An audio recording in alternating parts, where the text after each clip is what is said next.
Bonjour et bienvenue dans cette nouvelle vidéo du management. Aujourd'hui, on va voir la décision. Dans cette vidéo, on va définir déjà c'est quoi la décision. On va voir les différents types de décisions et on va voir le processus de la prise de décision.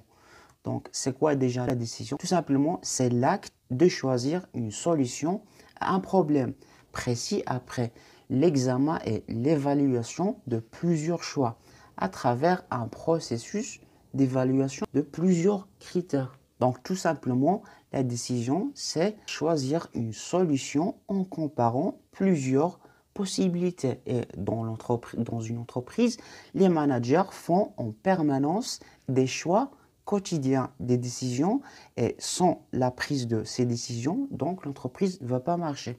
Et on a trois grands types de décisions. On a les décisions stratégiques, les décisions tactiques et les décisions opérationnelles. Pour les décisions stratégiques, ce sont des décisions prises au niveau de la direction générale de l'entreprise. Ils concernent les orientations générales de l'entreprise et ils ont une implication sur le long terme, c'est-à-dire les décisions stratégiques ont un impact à long terme. Par exemple, lancer un nouveau produit ou bien conquérir un nouveau segment de marché, c'est une décision très importante pour l'entreprise. Donc, ces décisions ont un impact à long terme, sont prises au niveau de la direction générale. Deuxième type de décision, c'est des décisions tactiques ou bien administratives, sont relatives à la gestion des ressources. Ces décisions sont prises en général par les encadrants de l'entreprise ou bien les managers intermédiaires et qui ont une application sur le moyen terme. En même temps, ils ont des conséquences importantes pour l'entreprise, mais moins que les décisions stratégiques. Par exemple, lancement d'une campagne publicitaire ou bien faire des formations aux salariés. Troisième type de décisions, c'est les décisions opérationnelles.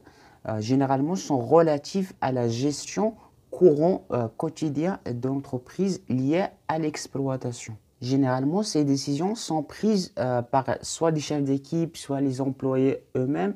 Ces décisions ont un impact à court terme, c'est-à-dire c'est des tâches ou bien des activités quotidiennes de l'entreprise. Par exemple, achat de fournitures ou bien organiser des horaires, ces décisions liées aux activités quotidiennes des employés. Alors maintenant, on va voir le processus de la prise de décision. En général, on a 4 étapes. La première étape, c'est l'étape de l'intelligence, c'est-à-dire que la personne qui va prendre la décision, c'est-à-dire le manager, la première des choses, c'est qu'il recueille toutes les informations possibles sur l'entreprise. Il doit comprendre la situation dont il va prendre la décision pour bien savoir l'environnement et tout ce qui entoure l'entreprise. Par la suite, la deuxième étape, c'est l'étape de la modélisation. Les informations collectées sont traitées pour que le manager, bien le décideur, ensuite va chercher la solution optimale. Troisième étape, c'est l'étape du choix de la meilleure solution. Donc, après le traitement de toutes ces solutions avec les contraintes, avec les autres choix disponibles, c'est là qu'on choisit la solution finale. Et après, là, on rajoute la quatrième étape, c'est l'étape du contrôle.